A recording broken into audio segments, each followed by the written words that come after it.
Walter's Sports Bar has been recognized by many local publications as one of the best sports bars in Washington, D.C., located across the street from Nationals Park and open year-round.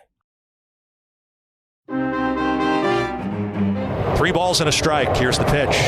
Swinging a long drive left center field. Young back, warning track at the wall, looking up, and there it goes. That one is deep into the red seats. A 2-run towering home run for Colby Thomas. It's 2-0 Athletics. That is his first in the major leagues. And it was a no-doubter. 2 balls, 2 strikes, 6-0 Athletics. Here's the pitch. And Woods strikes out swinging, and the ball game is over. And the A's win it 6-0. And welcome to Nats Chat. I'm Al Galdi, host of the Al Galdi podcast. My usual co-host, Mark Zuckerman, MastonSports.com Nationals insider. He is off for this installment of the podcast, but I'm joined by the owner and executive producer of the podcast, Tim Shovers. Are you a morning person or a night person? We're going to get a little personal on this installment of the podcast. Are you a morning person or a night person? I'd say that I'm more of a morning person. Mark, I'm pretty sure, is more of a night person. Here's what we can say about the 2025 Nationals. They are not day people. This is not a day team.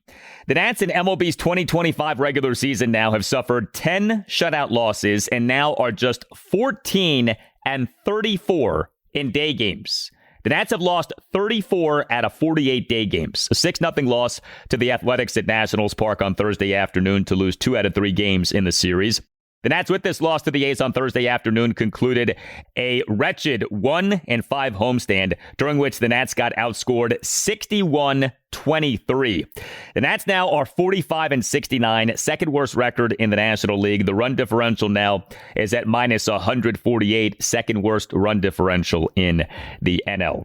Hit us up on X at Nats_chat. Hit us up on Blue Sky at natschatpodcast. You can email us natschatpodcast at gmail.com. Another rough outing for Nats starting pitcher Mitchell Parker. We'll get to that. But Tim, you tell me, are you more of a morning person or a night person?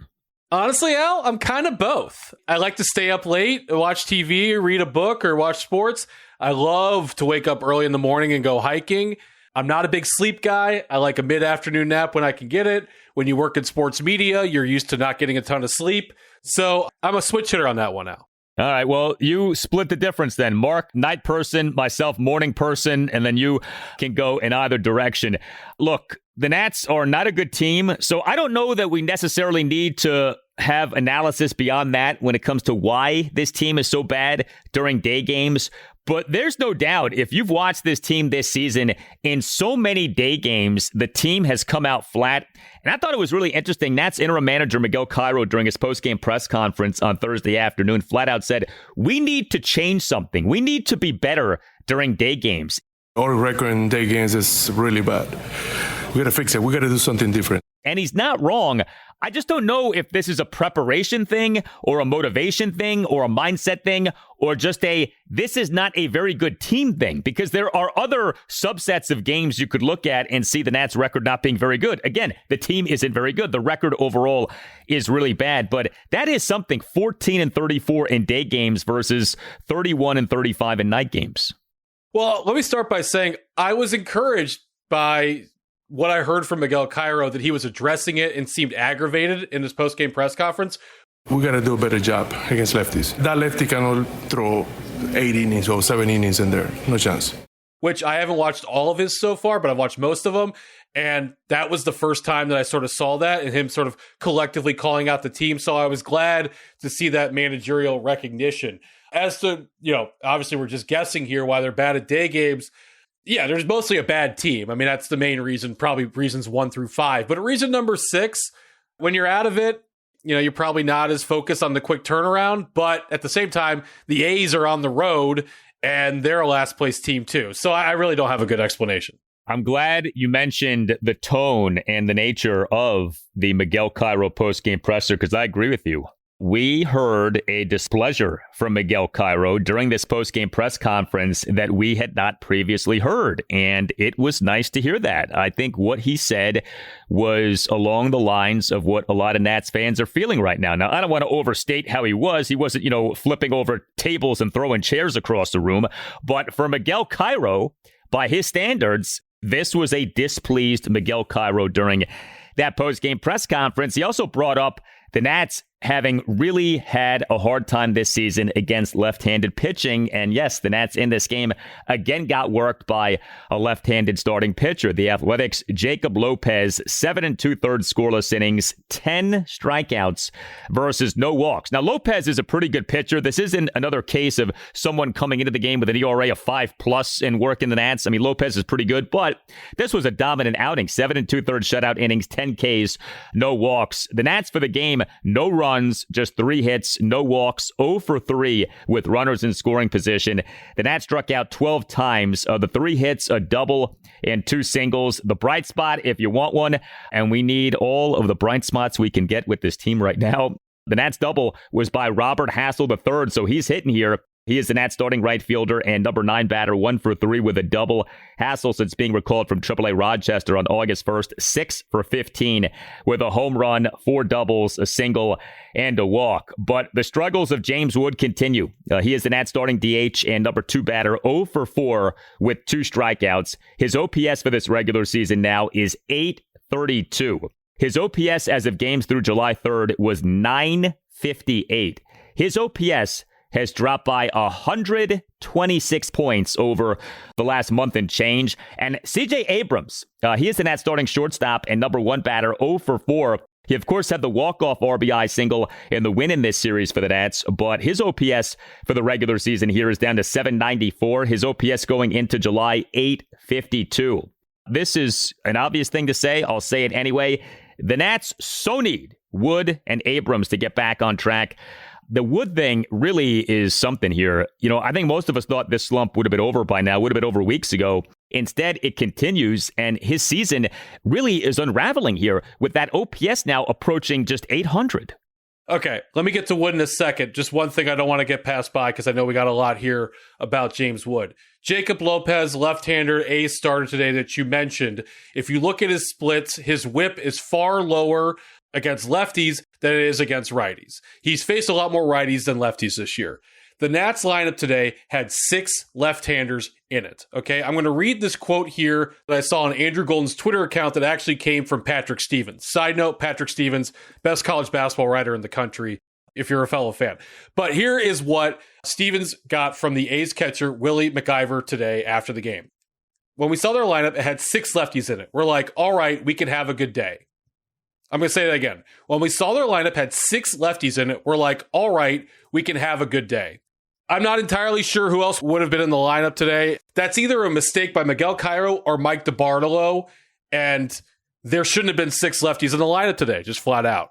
To one of those, Wood. I now expect him to go hitless every day right now. He went 2 for 21 on the homestand, and this is an organizational 5-alarm fire. I honestly don't know if I said this the last time I was on, but it continues. Every day that goes by that Darnell Coles is a hitting coach, to me, is a joke. Please get rid of him. We've been calling for his head for a while, and it's games like this, another game, another shutout, but most importantly, the crown jewel of your offense is falling apart and unraveling, just as you said. He was one of the biggest names in the sport less than a month ago. The home run derby, the All-Star game, was less than a month ago, and look where this is going. And it's just so aggravating that the organization is not valuing him more during this slide, and it's so time to get rid of Coles. It's one thing to have a bad July, as Wood did, that this is now spilled over into August being a bad month so far is where you really start to get concerned, because you have one bad month, okay, the season is 6 months long, but you have 2 bad months, and they're 2 consecutive bad months, and they're so bad that they really start to wreck your overall numbers, and you are this super promising and super talented young player, this foundational piece for this team. Yeah, it is time to be concerned. Now, you know, I think if you had to bet money on what happens the rest of this season with James Wood, you bet money on him getting hot again, because he's too good to be this bad. But right now, he's bad. He's really bad. And I think that's the thing. I brought this up with Mark the other day. You know, it didn't have to be that he went from having an OPS in the 900s to then in July and August here having an OPS in the 500s. You know, like it could have been he just cooled off a little bit and he like had an OPS of say in the 700s these last 6 weeks. It is the nature of the fall, this precipitous fall, that really stands out, that you go from being an A-level hitter to like a D-level hitter. And that's what I have a hard time getting my head around. Is like, it'd be one thing to cool off and go from being an A-level hitter to a B-minus level hitter, something like that. What has happened is that he really has dropped off here, and it's shocking. And it's concerning. Now, again, I think he'll get hot again. I'd be really surprised if he didn't, but we're still waiting on that, and it's not happening. And his struggles really stand out with how the team is performing, which is not well, and the offense overall is not well. And like I said, C.J. Abrams is not exactly in a great place right now either. Nobody really is hitting particularly well right now, with the exception of something like Robert Hassel, who over the last handful of games has done well. That kind of a thing. Dalen Lyle has been okay in recent games. That kind of a thing. But beyond that, there's really nothing to hang your hat on right now with this team offensively. There's nothing to feel good about right now with this team offensively. And I so cannot wait for the obvious change that is coming this offseason. We don't know who's going to be in charge of baseball operations. Maybe Mike DeBartolo is retained. I'm open to that. Maybe an entirely new person is brought in. But whatever happens, we know what's happening with this coaching staff. It's getting blown up, okay? That is as certain as the sun rising in the east tomorrow morning. This coaching staff is getting blown up. There will be a new manager, and there's a lot of change that's coming. And, there's a lot of lame ducks right now, and it's not good enough right now. It's not close to good enough right now. There are 48 games left in this season, and the season ends September 29th, which isn't all that far away, but as I said, 48 games. I'm not punting on 2026. Certainly not punting on 2027 after that. James Wood has to get right. And if Mike DeBartolo feels that things are not right within the coaching staff, I beseech him to make a change ASAP. I agree with you. But the fact that no change has been made suggests to me that maybe the organization doesn't view Darnell Coles as the problem. Because you're right. Like, why wouldn't you make the change right now if you really thought Coles was the issue? DeBartolo, you would think, could do that. He hasn't done that. And so I wonder if they look at this and say, Coles is telling Wood all the right things. Wood's just not executing. I don't know. We'll see. But yes, major change is coming to this coaching staff. I don't think there's any question about that. Hey, it's Al Galdi for Window Nation. Summer is starting to wind down in the DMV. Your air conditioning is working overtime, just trying to keep your house and you cool and comfortable. What can you do to make a difference? Well, you can replace your old or builder-grade windows with windows from Window Nation. Call 866-90NATION or visit windownation.com and tell Window Nation that you want the following deal that you're about to hear about here on the Nats Chat podcast. This month only, you can schedule a consult and get 50% off all window styles. Plus, you could even get your windows with 0 down, 0 payments, and 0 interest for 2 years. 866-90NATION or windownation.com. Tell Window Nation that Al Galdi from the Nats Chat podcast sent you. Window Nation windows are outstanding. They are custom made from high quality materials with precision fit. Bottom line, your home stays comfortable year round. Window Nation windows are even available in over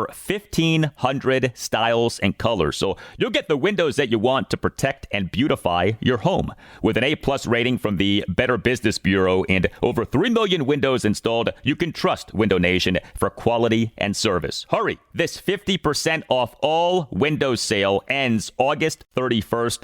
So don't miss out. Call 866-90NATION or visit windownation.com. Schedule your estimate and tell Window Nation that Al Galdi from the Nats Chat podcast sent you.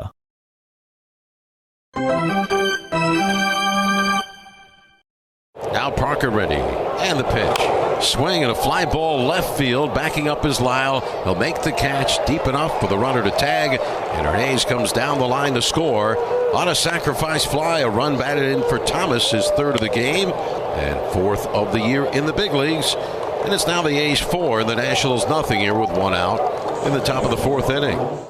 Just kind of fell behind too many times. Had to leave too many good pitches in there. Obviously, they're a really aggressive team at the plate, so having to kind of give them their pitch is not a recipe for success for the majority of the time. The Nats starting pitcher in this 6-0 loss to the Athletics on Thursday afternoon was Mitchell Parker. Another bad outing for him. Parker allowed 4 runs in 5 innings. He gave up 6 hits, which were a home run, a triple, 2 doubles, and 2 singles. He issued 3 walks. He recorded 4 strikeouts. He threw 85 pitches, 52 strikes versus 33 balls. Parker, in the top of the second, allowed 3 runs, including giving up a 1-out, 2-run homer by Colby Thomas to left center field for a 2-0 A's lead. And Parker, in the top of the fourth, allowed a run on an RBI sac fly by Colby Thomas off a leadoff full count triple by Darrell Hernandez down the left field line. Left fielder Dalen Lyle, James Wood was DHing for this game, so Lyle was in left. Lyle seemed to have trouble retrieving the ball from the left field corner. We've talked about this. I've noted this, retrieving balls, like actually picking up balls. That has been a problem for Dalen Lyle. I don't know why, but that has been the case, and that seemed to pop up as an issue on this triple by Hernandez. But Mitchell Parker now for this regular season, 23 starts, ERA of 5.43. His whip is 1.48. That is the worst whip among all qualified pitchers in the majors. We talked about Trevor Williams when he was a part of this rotation being quantifiably the worst starting pitcher in baseball this season. We talked about Patrick Corbin in recent seasons being quantifiably the worst starting pitcher in baseball. Here we have now a new member of the club, Mitchell Parker.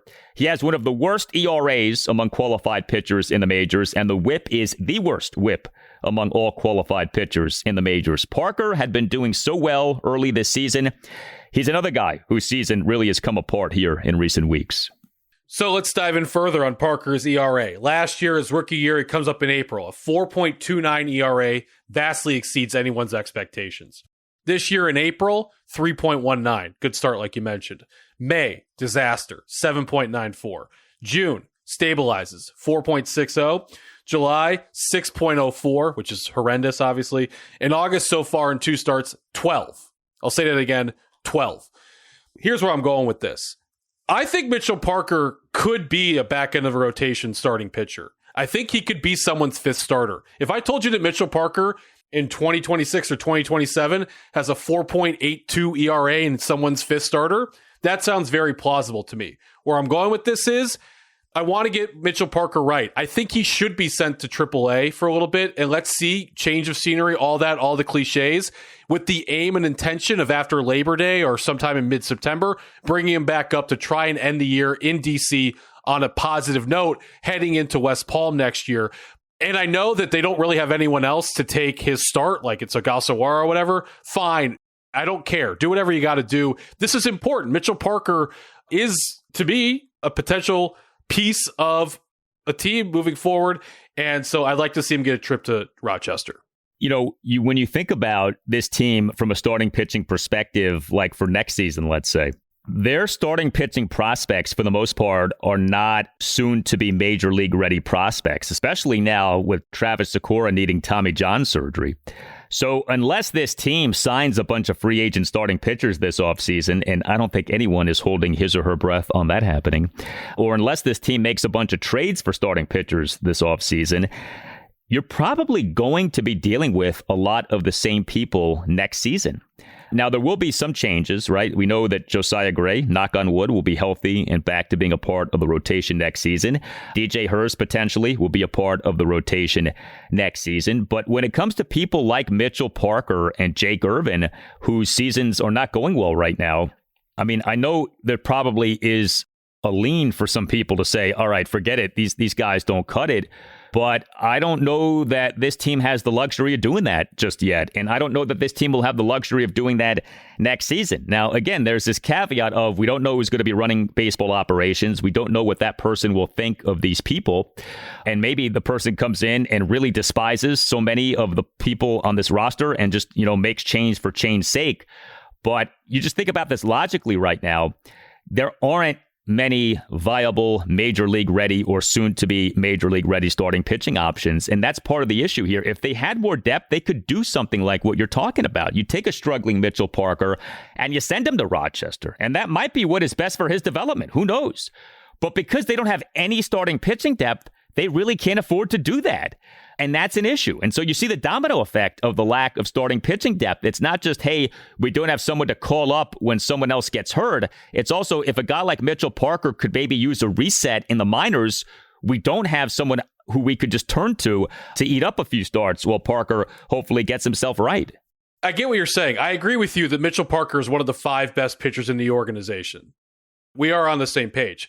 But to say that like they can't afford to send him down, I say you can, because start Ogasawara or someone else, or do a bullpen game, or even Zach Brixey for 4 innings. I don't care. What's the worst that happens? You lose. So I disagree that I think they can afford to send him down.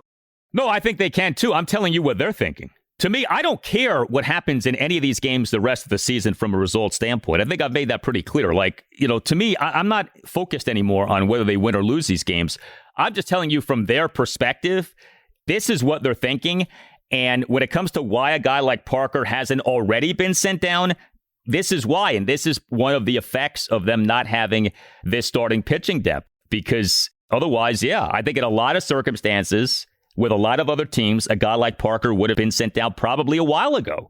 But that didn't happen. A guy like Trevor Williams would have been demoted from the rotation long before he got hurt. A guy like Patrick Corbin would have never lasted in the rotation for as long as he did these last few seasons. But all of those things were the case, but all of those things were in effect because this team lacked the starting pitching depth. The Nats bullpen in this 6-0 loss to the Athletics on Thursday afternoon. 4 Nats relievers combined to allow 2 runs in 4 innings.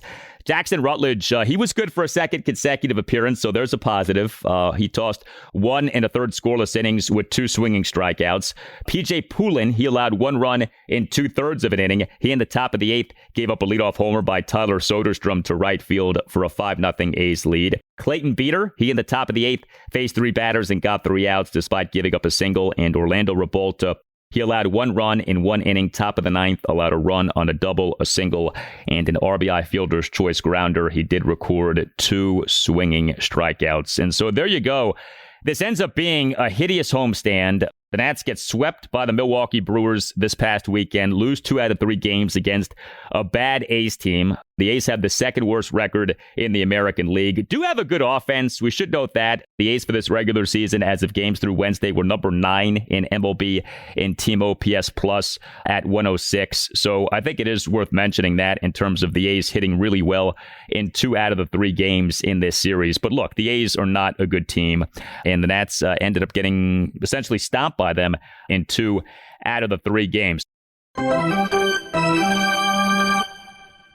Tim Shovers here to tell you about Babbel. Did you know that the Nats are on the Spanish radio airwaves for the 2nd consecutive season? Primera y segunda, lanza, compró, el batazo por el lado izquierdo, atrás el dinero, la bola se va, se va, se va, se va, se fue la fruta. Home run, James Wood. 7-0 están ganando los nacionales a los Cardenales de San Luis. Ellos estaban pidiendo que rompa el hielo y que anote su primer cuadrangular. Por fin ha llegado. Aquí está presente. ¡Woo! If you want to know what Luciano and Gustavo are saying on the broadcast on calls such as this one, then check out Babbel. And here's their special offer for Nats Chat listeners. 60% off subscriptions at babbel.com/natschat. Get up to 60% off at babbel.com/natschat. That's spelled BABBEL.com/natschat. Babbel.com/natschat. Rules and restrictions may apply.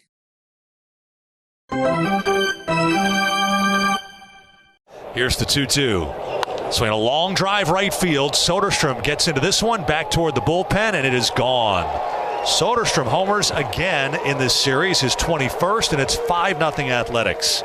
So I feel like we could use some lighthearted conversation. We could use something that's fun. And so we turn to this email from R. Owen Ranger. You could always email us, natschatpodcast@gmail.com. He sent to Tim a Nationals bingo game that you can play while watching the Nats struggle. And I'm not going to read through every option on the bingo card, but I'll read to you some of the options, and they're pretty good.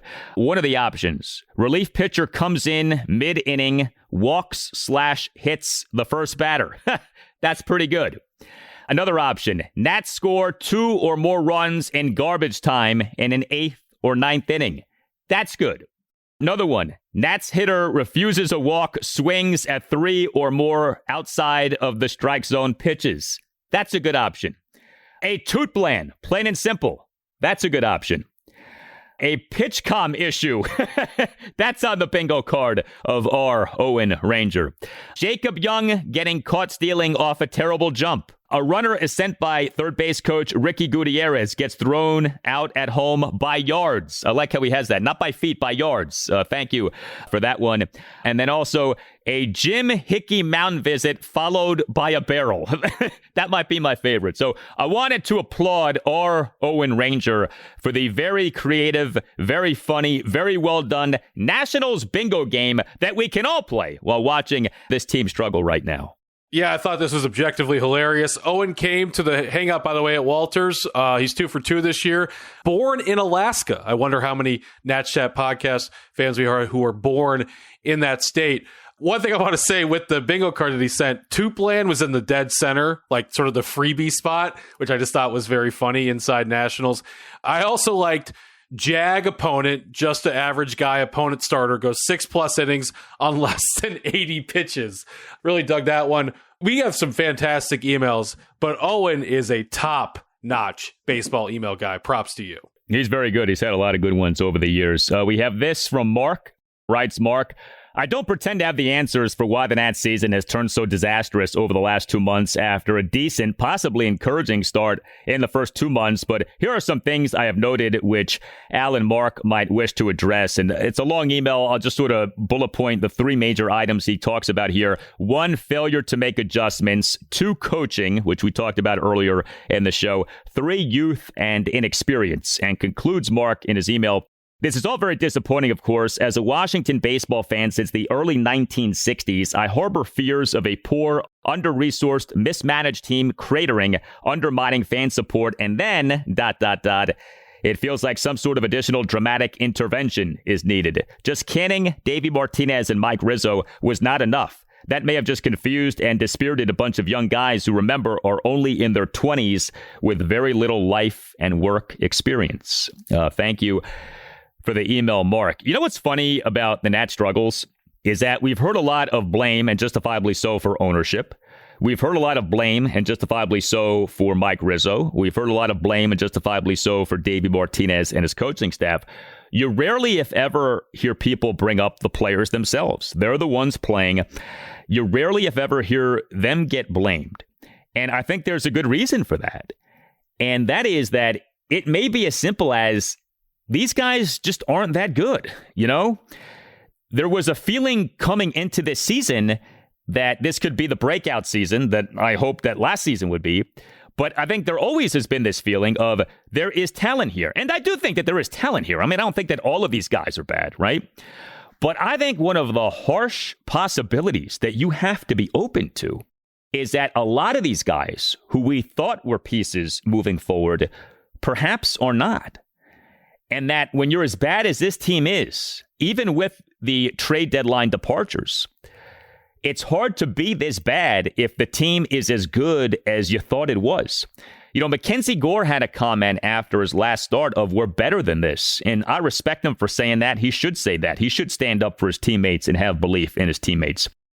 But the dirty little secret here, the uncomfortable truth, the inconvenient possibility, is that maybe this team isn't better than this, that maybe the talent isn't what we thought it was, and that's a big part of why this team is in the position it's in. Now, if the talent isn't what we thought it was, that's another indictment of Mike Rizzo. That's another indictment of how these guys were put together.